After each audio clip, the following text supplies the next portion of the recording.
You're listening to Women's Media Center Live with Robin Morgan.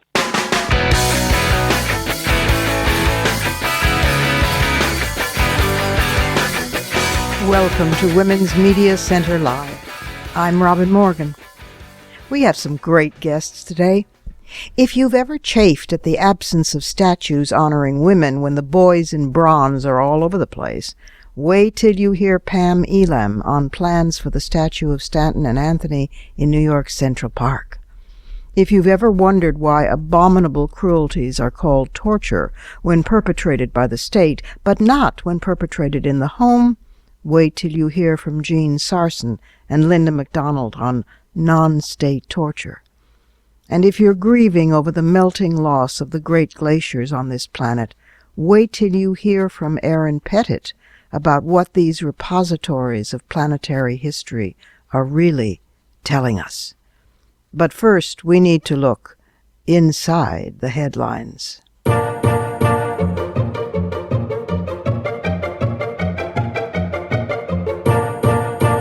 Headlines this week have brought us back to crying out for a womb of one's own. The House Republican caucus, of course, vented their rage against Planned Parenthood by passing 241 to 187 a Planned Parenthood bill to defund Planned Parenthood, and they followed it up with a second anti-abortion measure that they approved on Friday last. Neither has any chance of becoming law because of intense opposition standing firm from Senate Democrats and, of course, from President Obama, who in a pinch can veto it. Naturally, the Republicans yet again then say they will shut down the government. What's most important to them is pandering to their base, which is a handful of truly crazy Americans who would like to see women barefoot and pregnant and in the kitchen, because, make no mistake, they're after contraceptives as well. Speaking of which, we in New York City are battening down the hatches because the Pope is coming. Now, this is a nice Pope. This is a progressive Pope. This is a Pope who's trying to do some decent things in terms of poverty and climate change, all of which to the good. But could we please not fall over sideways in adoration simply because he's doing what everybody should have done to begin with? What he is not doing, however, is opening access to contraception. On the contrary, the Church continues to oppose access to birth control on every front. The Holy See's delegation at the UN continually objects to the inclusion of contraception or any reproductive rights in worldwide development goals and any UN conventions. The U.S. Conference of Catholic Bishops continues to fight the Affordable Care Act's requirements for contraceptive coverage. They are not pandering to their base. On the contrary, they're ignoring their base. Excuse me. Would that they would pander a bit. Catholics all around the world, not just in the United States, largely support contraceptive use. A 2014 poll of 12,000 Catholics in 12 countries found that 78% support contraception. And in Spain, France, Colombia, Brazil, and Argentina, where the Pope comes from, more than 90% support contraceptive use. In a 2008 survey, 71% of Catholics in the Philippines support the country's reproductive health bill, although the Catholic authorities strenuously opposed that bill. And Pope Francis, I might add, praised Pope Paul VI's decision in his speech in Manila recently. It was Pope Paul VI who convened a commission on the issue of the Catholic Church considering lifting the ban on contraception. They actually did consider lifting the ban. So Paul VI convened a commission about this, and a majority of members, including 60 of 64 theologians and 9 of 15 cardinals, recommended repealing the ban on contraceptive use. But instead, Paul VI issued an encyclical confirming it would stay in place. And instead, the good Pope Francis has praised Paul's decision in a recent speech in Manila. So give me a break. And also, stay away from my womb.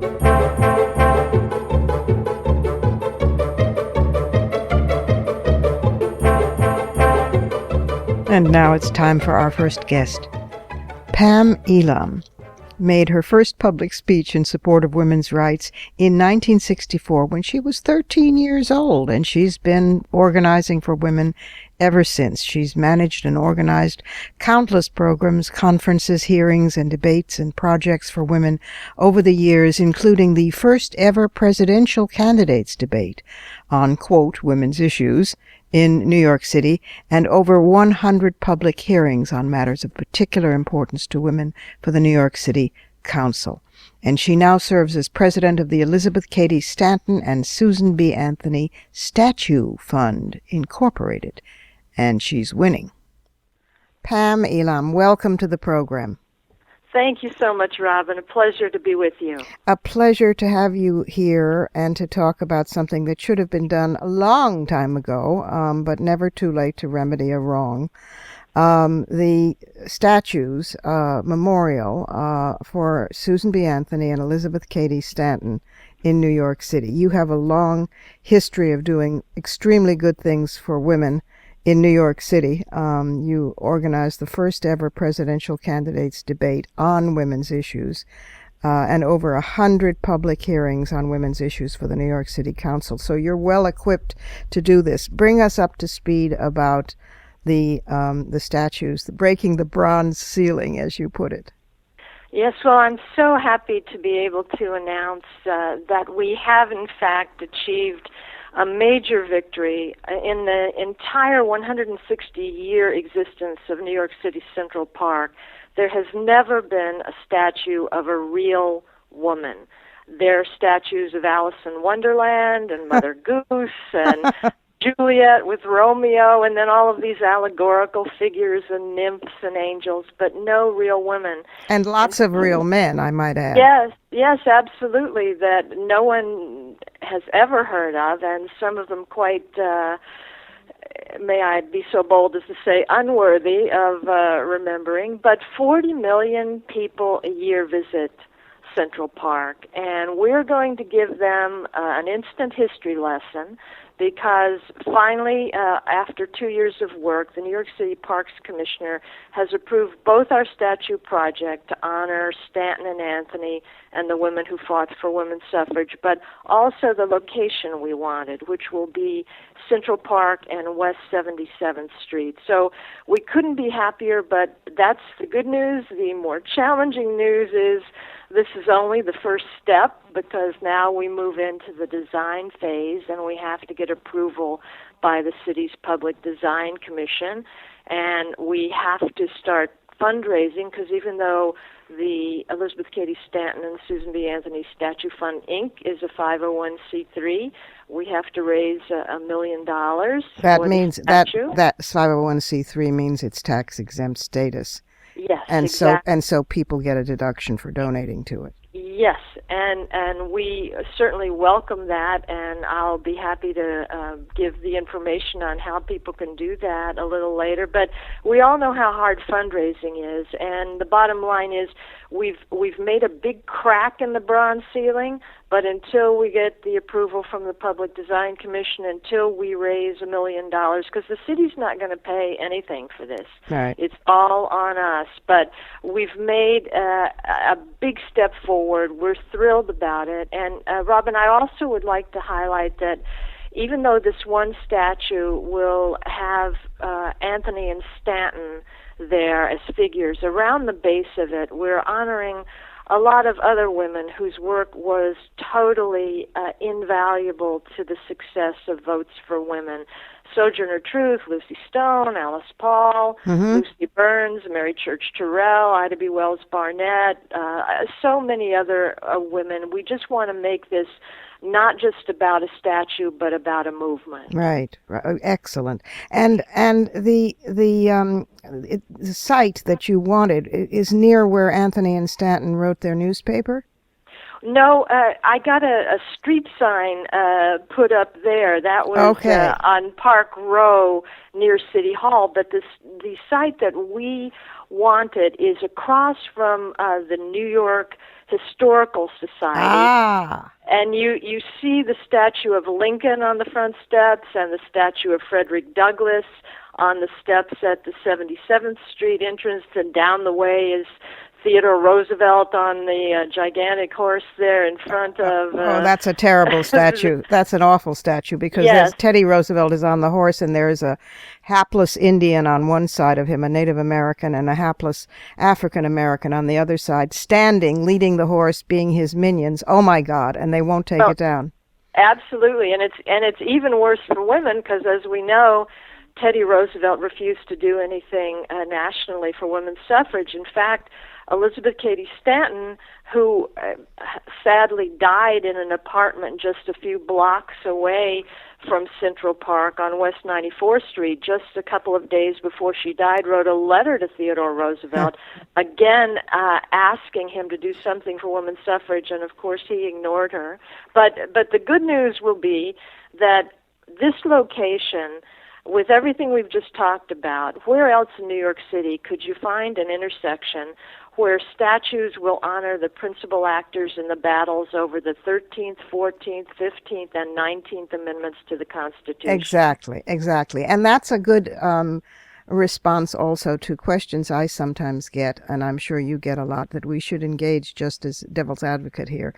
Some people say, well, what's the point of raising $1 million for a statue when, there's so many more urgent needs? Women are dying, women are starving, women are, the war on women that the right wing is waging, et cetera, et cetera. And my response is, it's very hard to fight for the future or fight in the present if you are alienated from your past. And this is a crucial part of our past. And why can't we do both and? Why is it either or? But you say your response to it as well. Well, I have two responses. One is that we're also challenging this city, and I hope your listeners will challenge their cities and municipalities about the use of public space. Mm.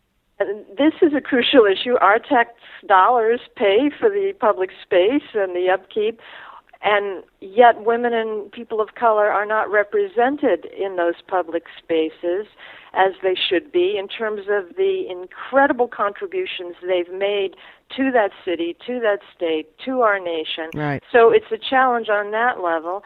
And then also, as you know, this is a perfect time to do all of this, because there are a number of historical milestones coming down the road related to Stanton and Anthony and women's suffrage. Yes. This year, as we know, is the 200th anniversary of the birth of Elizabeth Cady Stanton. Yay!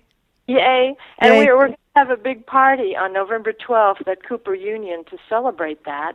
So ticket information will be available on our website, and we welcome everybody. But then we move to 2017, which, as you know, is the centennial of Votes for Women in New York State, and then on to 2020, which is not only the national centennial of the ratification of the 19th Amendment, but also the 200th anniversary of the birth of Susan B. Anthony. So it's like a feminist perfect storm. It is indeed. And by the way, what you said in terms of people in other cities doing comparable things to put women on the map, as it were. In Paris, I don't know if you've heard of this or not, but a feminist art collective has decided, the first they did it in Lyon, and then they're doing it now in Paris, where they're in sort of a guerrilla action. At night, they change street names to those of women, because there are very few of women, both activists and artists, and in every field and endeavor. And so suddenly, all of these male names, which were all over the place, Rue whatever, are now Rue and a female name. So this is... Yes, I put a post up on our Facebook page about that. That's so exciting. And if you don't mind, before I forget, do you mind if I give the Facebook I was just going to ask. I was going to just give your website, give the Facebook and Twitter information, give all of it, please. Oh, thank you. As people know, it's www.facebook.com and then /Stanton and Anthony Statue Fund.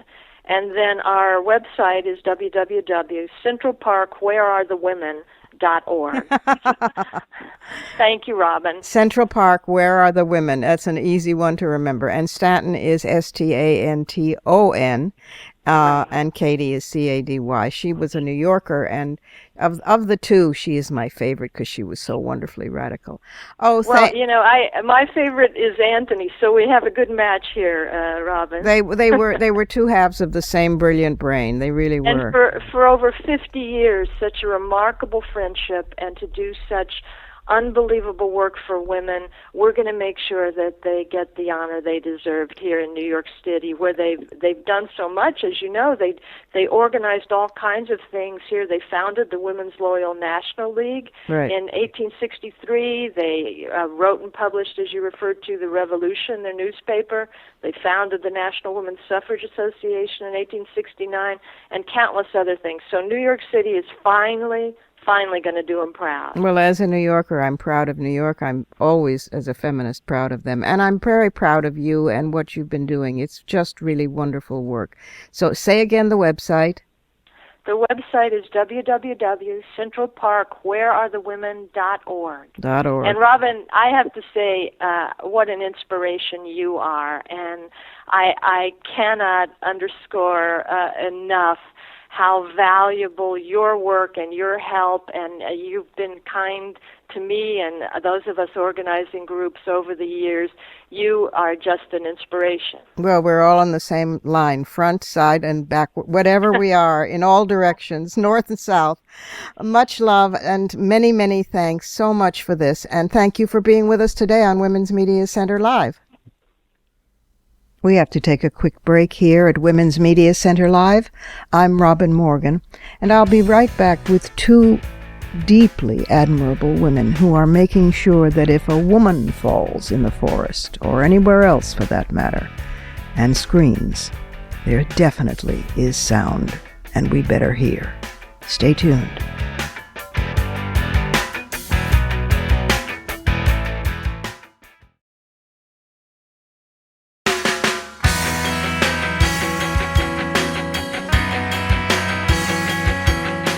You're listening to Women's Media Center Live with Robin Morgan.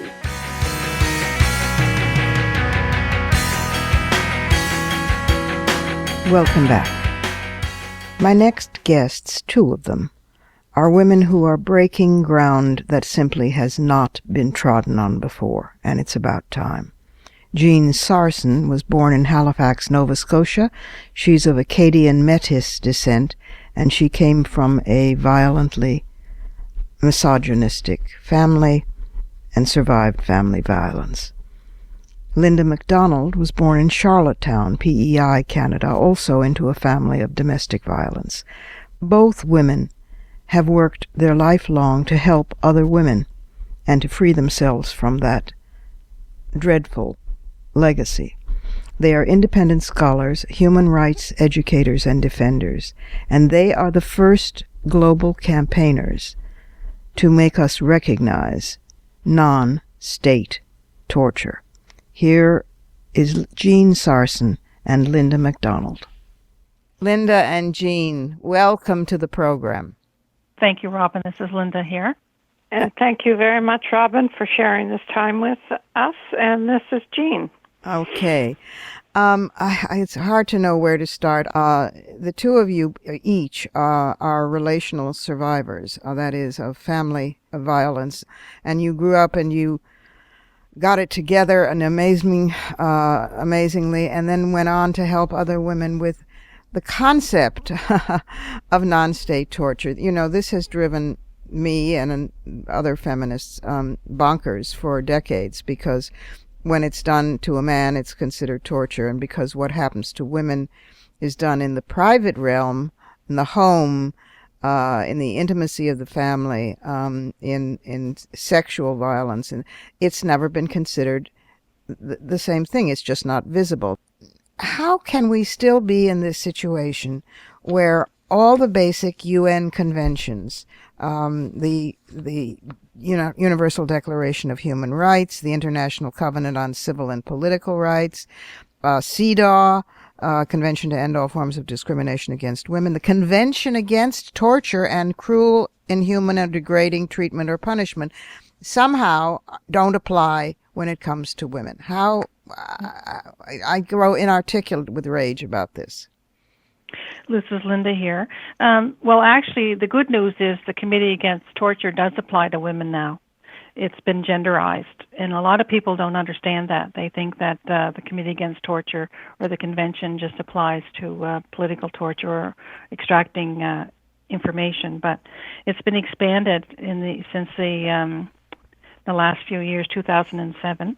Wow, And, I did not know that. I know, it's exciting, and that's what we're trying to get people to understand. And actually, the Committee Against Torture has supported Jeanne and my recommendations when we presented to the committee to change the criminal code of our country, of Canada, to include non-state torture as a crime. So it's included the fact of powerlessness, which is what women experience in non-state torture. Totally. And also for the purpose of discrimination, and our argument is that misogyny is a form of discrimination, so indeed women are enduring non-state torture all around the world. Yeah, absolutely, absolutely. What is extraordinary, I was looking at the presentation that you gave, I think to the Canadian government or to one of the major Canadian human rights groups, but that where you point out that all forms of non-state torture, NST for short, are a violation of the victimized person's human rights, as stated in human rights documents, and you include many different forms: ritual abuse torture, or RAT, child torture, spousal torture, relational torture, the familial, cultural practices, and combinations of all of these, and then enduring torture when being prostituted and trafficked. And you cover all of these in your writings and your research. How are you still walking around upright? Why have you not collapsed in fetal positions just from listening to all of this? Well, this is Jeanne. I think one thing, I have to give us credit for being resilient. You know, the thing about experience is when you started the program, you said that we were both had survived family violence, and I think interestingly enough, you learn as a child that you have to find ways of coping, and I think for me, I would say that my resilience started very young. I think that I would say that I became a feminist when I was 3, because I remember very clearly thinking that there was a gender issue that was going on in my family. My mother was not violent, but my father was brutal. And I remember thinking, well, it makes a difference if I'm a girl versus a boy, or my mother's female versus a male, and how much society ignored what was going on. It was just an issue that happened in the family. So I think I would say my resilience started there. And when the first woman came to Linda and I for support, we had really, neither one of us had really concretized that form of violence within family units or within the private sphere would involve torture. So it became a bit of a new turf for us.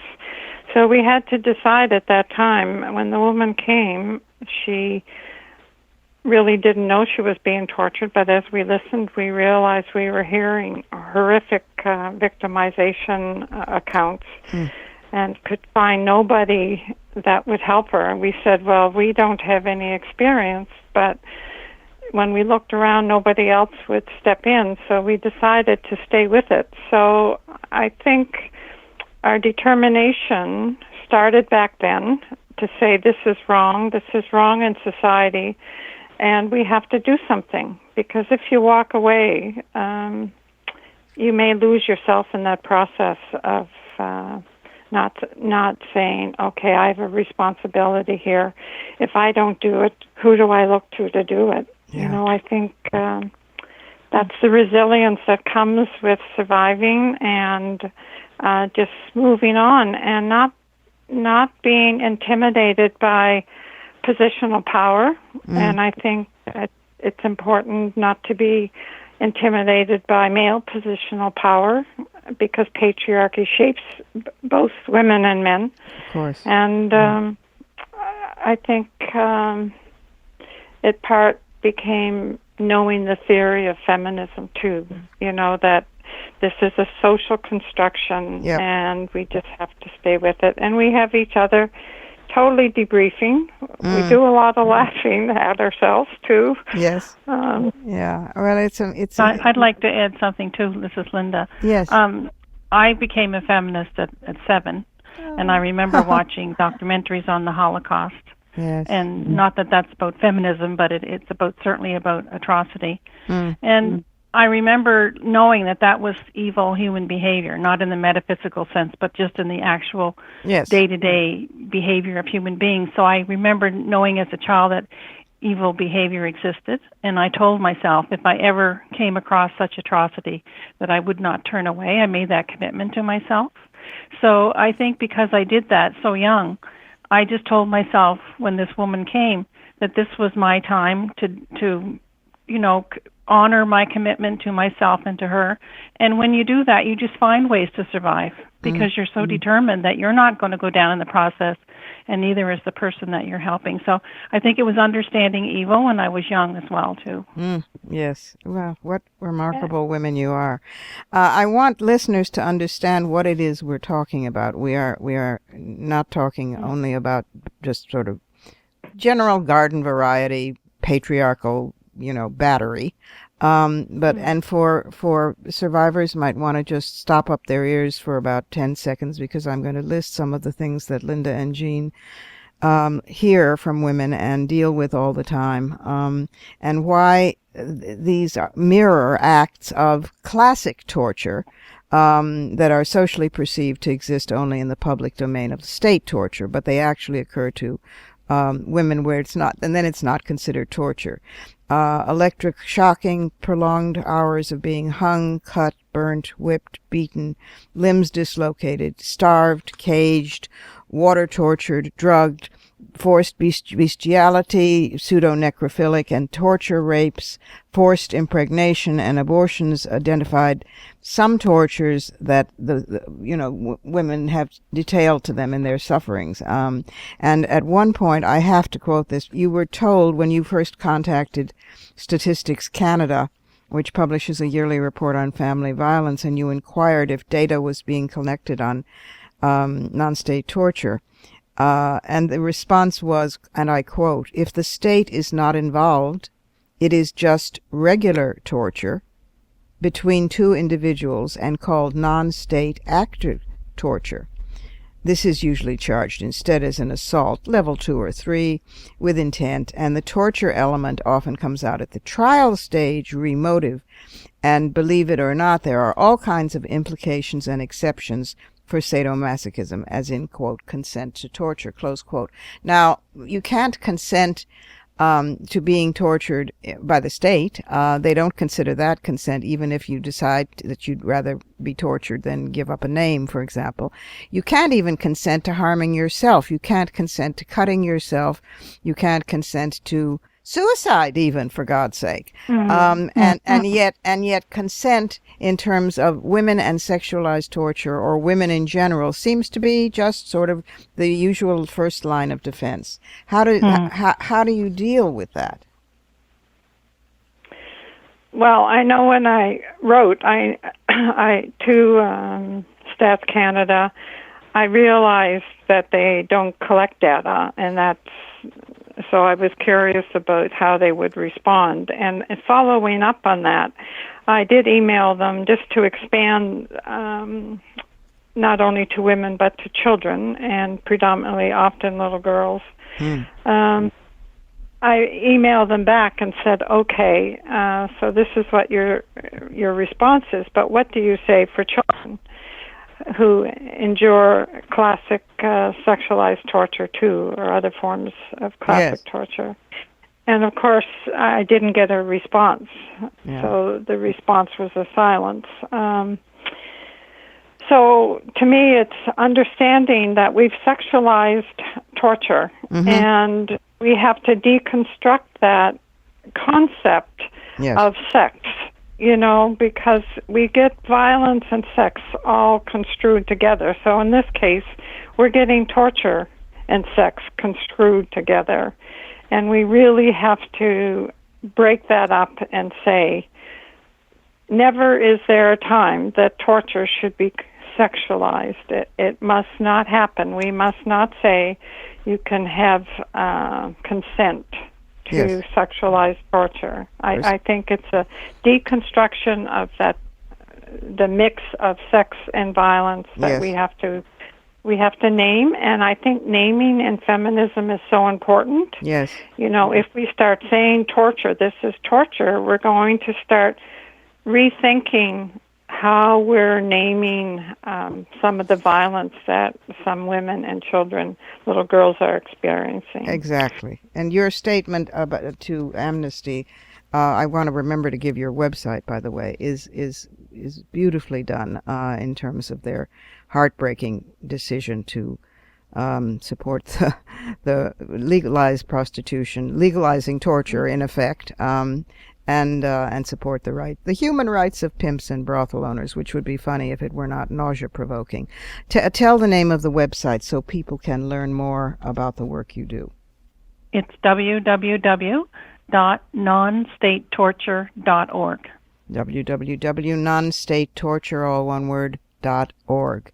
That's right. I can't thank you enough for the work that you do, which is really very difficult work, to be immersed in this kind of data, statistics, the way that you have, with a remarkably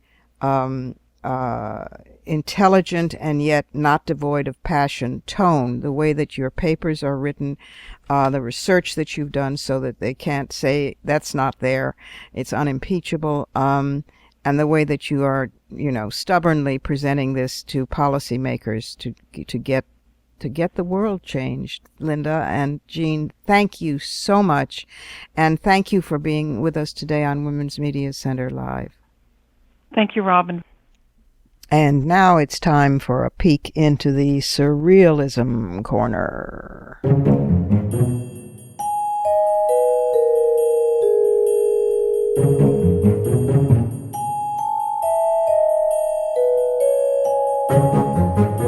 Sometimes the Surrealism Corner is funny. I mean, ha-ha funny. And sometimes it's just utterly bizarre, even tragic. I'm afraid today it's the latter. Perhaps you saw the headline, U.S. soldiers told to ignore Afghan allies' abuse of little boys. Yeah. There are a number of soldiers, one Marine, in fact, who was shot to death after he called his father and told him at night, I can hear them screaming, but we're not allowed to do anything about it. His officers had told him to look the other way because it's their culture. There's apparent rampant sexual abuse of children, which has long been a problem in Afghanistan, particularly among armed commanders who dominate the rural landscape and bully the population all over the place. They call the practice basha bazi, literally boy play. And here is the thing. The American soldiers and Marines have been instructed not to intervene even when their Afghan allies have abused children on military bases. This is absolutely unbelievable. The policy of instructing soldiers to ignore this is coming under new scrutiny, especially because it's emerging that service members like Captain Quinn, who's very ribboned, have faced discipline, even career ruin, for disobeying their policy. He has since left the military. But now the Army is trying to forcibly retire Sergeant First Class Charles Martland, a Special Forces member, who has complained. When asked about this policy, the spokesman for the American command in Afghanistan, Colonel Brian Tribus, wrote an email saying, generally allegations of child sexual abuse by Afghan military or police personnel would be a matter of domestic Afghan criminal law. Yeah, right. There would be, he added, no express requirement that U.S. military personnel in Afghanistan report it. An exception would be when rape is used as a weapon of war.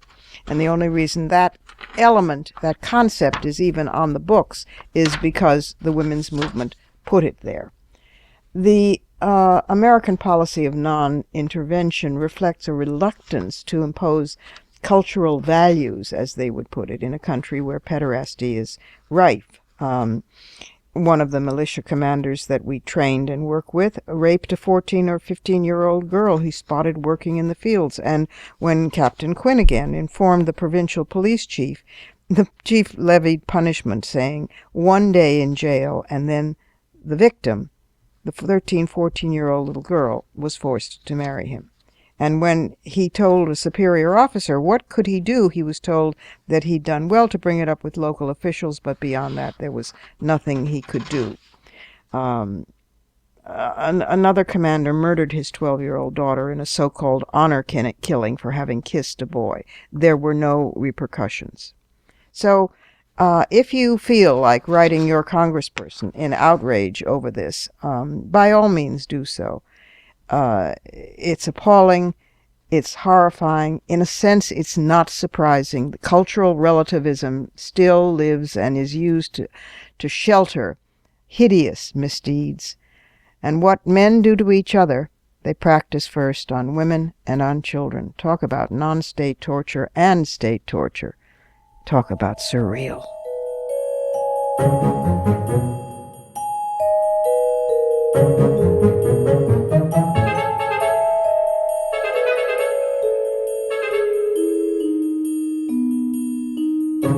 Time for another break here at Women's Media Center Live. I'm Robin Morgan, very pleased to say that my next guest can tell us not only that yes, glaciers are melting in global climate change, but she knows and is learning more about what they're actually trying to tell us, these great, beautiful, awesome chunks of ice.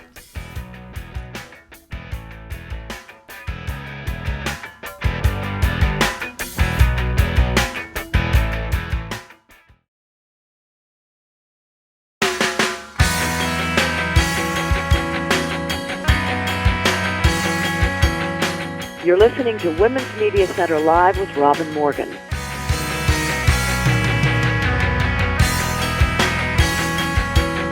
And we're back again. My next guest, Erin Pettit, is a National Geographic Emerging Explorer and Wings World Quest Women of Discovery awardee, and she's the Associate Professor of Geophysics and Glaciology at the University of Alaska at Fairbanks. She is a glacier whisperer, my term for what she does, or more accurately, a glacier listener, and she can hear what they're telling us. Erin Pettit. Erin, welcome to the program. Oh, thank you so much for inviting me. The work you do is fascinating.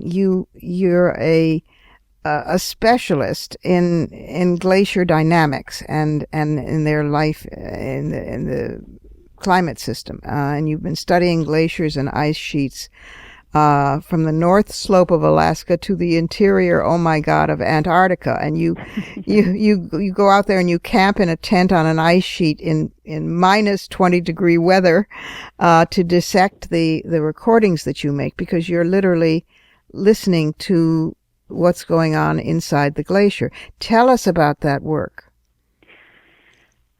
Yeah, I've been studying the dynamics of glaciers now for over 15 years, and they're these amazing creatures that flow and evolve and change on the surface of our Earth. And one of the most difficult things, though, is trying to really understand what their movement and their changes and their cracking and their growing and their shrinking, what that all really means in terms of the changes in the environment that are causing that change, because more snowfall or more sunshine or warmer ocean waters are all affecting how these glaciers flow. So we can use the glaciers to really help us understand what's changing in a bigger picture of our climate system. And so one of the things that's been exciting over the last decade or so is just thinking about new ways of observing these changes. And I came up with the idea a few years ago after being kayaking and having a whale swim around my kayak. I'm wondering what the glaciers sounded like from under the water, because here we are listening to these crazy calving events and watching the dynamic activity that happens where the glaciers tumble into the ocean. And it just suddenly made me curious, what do whales think of glaciers, and can we use those kind of signals to help us understand the glaciers better? And so that was when I decided to start putting hydrophones near the terminus of these tidewater glaciers in Alaska and in Antarctica, to try to get at what those sounds are and how might they be useful to us.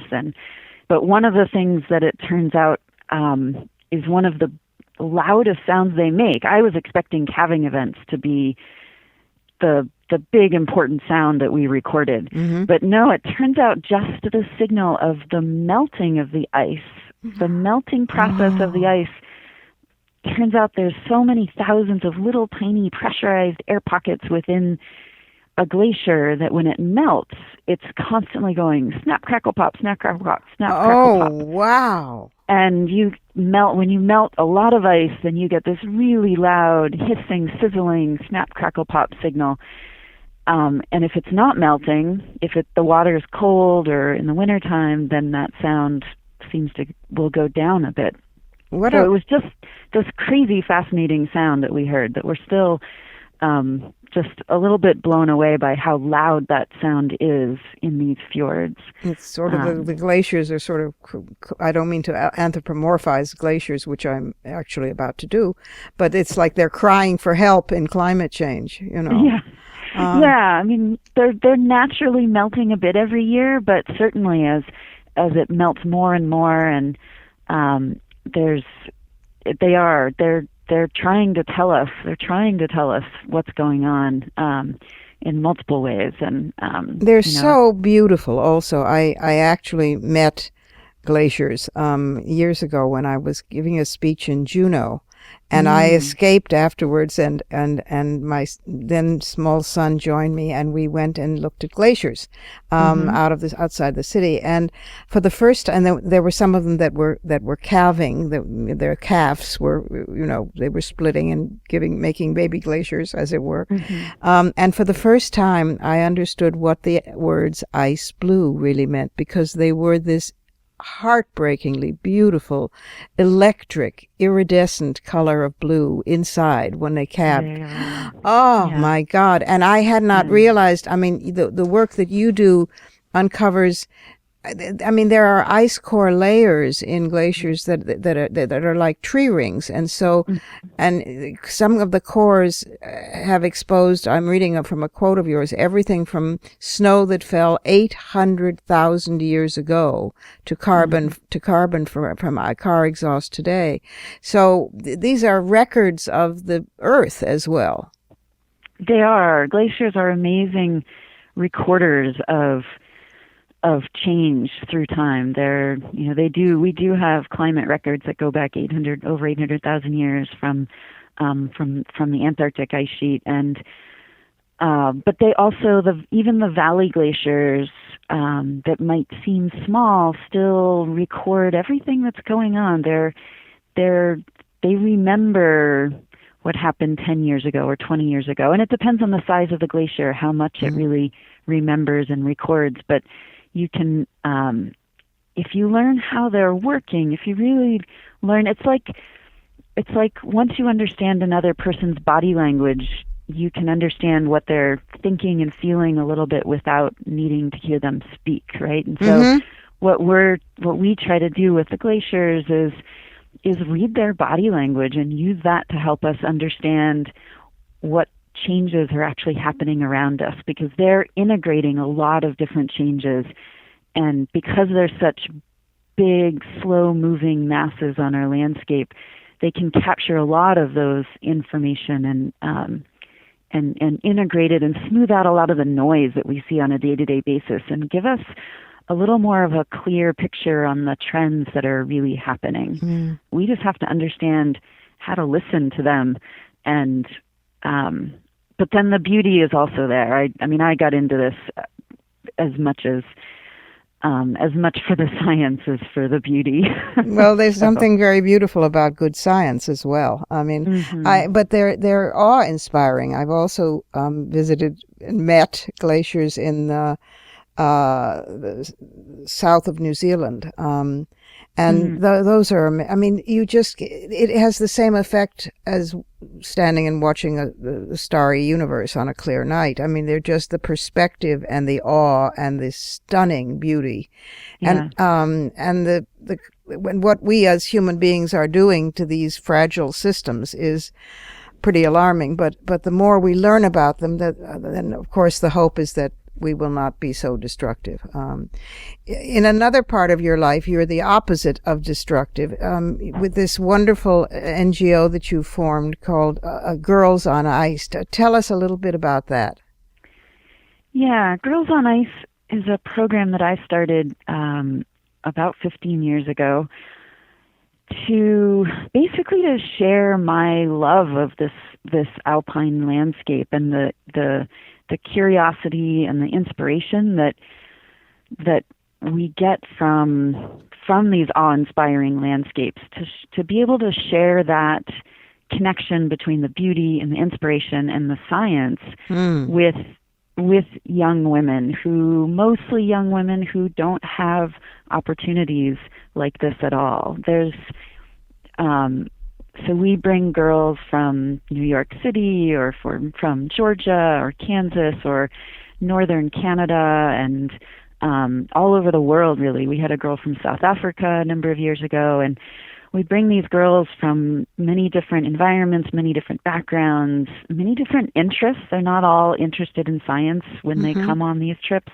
We take them just a little bit outside of their comfort zone, as a girl from New York City might be on a mountain in Washington or in Alaska. Yeah. But we do that in that gentle way to show them how many amazing things happen when you step outside your comfort zone. And I happen to believe pretty strongly that most of the amazing discoveries, whether personal or scientific, happen when we push those boundaries. So we mix the curiosity of and inspiration of both science and exploring the landscape through art, and bringing these girls from all different backgrounds together so that they can learn from each other. And so it's very much a holistic educational experience that has an incredibly strong foundation in the sciences, because they do. Beautiful, beautiful, beautiful idea. I mean, a unique, free wilderness science education program for high school girls. I mean, that's incredible. How if somebody who's a listener wants to apply or knows a girl who would want to apply, how does it work? So our website is girlsonice.org, and we do have an application process.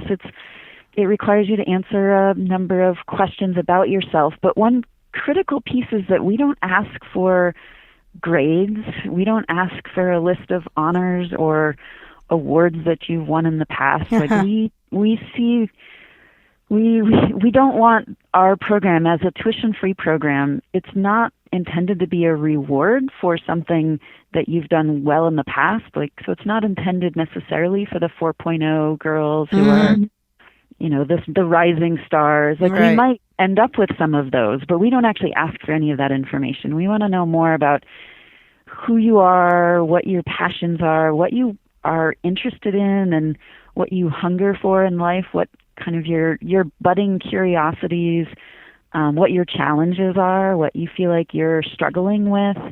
And we take all of those into account and try to look for girls that we feel like might really benefit the most from what we can offer. And then we bring them out and we spend an incredible 12 days with them and grow these strong relationships between our instructors, who end up being these girls' mentors for years to come. Of course. And they also end up growing and learning from each other and from other students who've taken the program before. So It's a community. You're creating a community of sorts.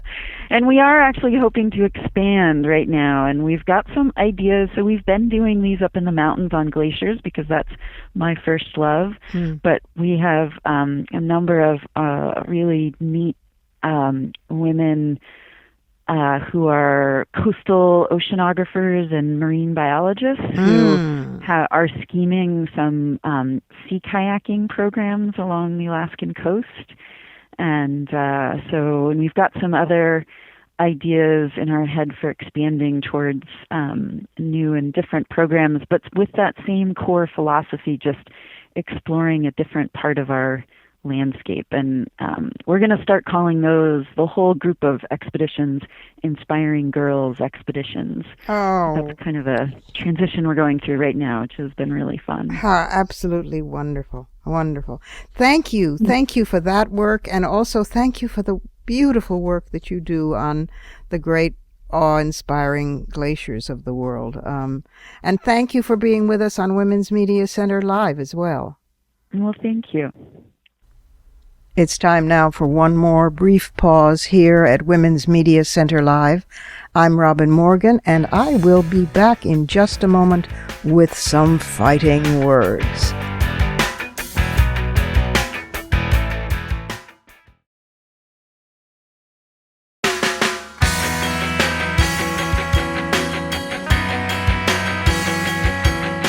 You're listening to Women's Media Center Live with Robin Morgan.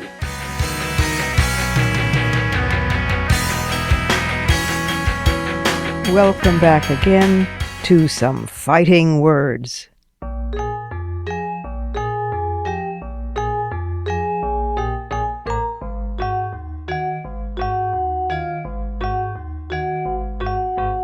Fighting words today is actually something we can affirm, militantly affirm. Men are suing companies over paid parental leave. In a good way. Men are shouldering more responsibilities at home.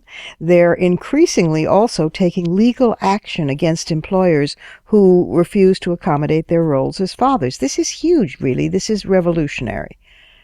Just recently, CNN and Turner Broadcasting quietly settled an Equal Employment Opportunity Commission charge and a lawsuit with a former correspondent, Josh Levs, who claimed that the company's paid parental leave policy discriminated against biological fathers. In October of 2013, CNN offered 10 weeks of paid leave to biological mothers and the same amount to parents of either gender who adopted children or relied on surrogates. But, by contrast, the company offered 2 weeks of paid leave to biological fathers. So he sued. They settled. CNN and Turner Broadcasting will provide additional paid time off to some other biological fathers who took paternity leave before January 2015, and their current policy, which just went into effect this year, gives 6 weeks of paid caregiving leave to all new parents, plus biological mothers receive another 6 weeks of leave and more if they have additional medical leaves. But this is only one of a string of cases that have been brought by fathers against their employers over conflicts relating to family responsibilities. In a study reported this year in the journal Organization Science, numerous instances were uncovered in which fathers were discouraged from adjusting their schedules to accommodate parental responsibilities, coupled with a kind of disbelief that they would even entertain the idea. But the time has come. The cases come against a backdrop of a shift in our society, and many fathers are working less and spending more time with their children. We've been working for this for decades. A recent Pew Research Center analysis reported that from 1965 to 2011, fathers reduced the number of hours they devoted to paid work to about 37 from 42 each week on average, and increased the number of hours they devoted to child care each week to about 7, up from 2.5. That's nowhere near enough, but it's enough for us to say that some men are facing the patriarchy and saying, "Who's your daddy now?"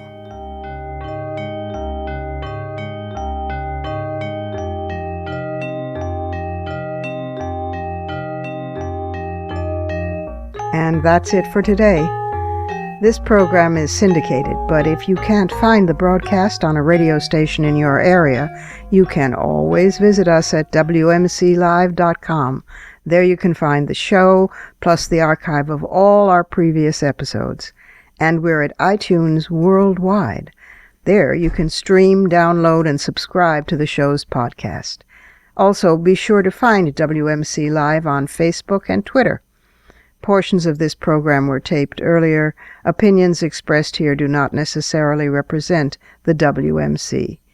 Here's the family for Women's Media Center Live. Regina K. Scully is our founding sponsor. Julie Burton, Women's Media Center President, is executive producer. And I'm Robin Morgan, your producer and host. Thank you for being with us. Don't forget to join us next week right here on Women's Media Center Live. For the smartest talk about news, politics, sex, books, religion, race, and more, tune your radio to Women's Media Center Live with Robin Morgan. Audacious, witty, provocative, informative, and fun. It's Women's Media Center Live with Robin Morgan on WMCLive.com. Talk radio with a brain.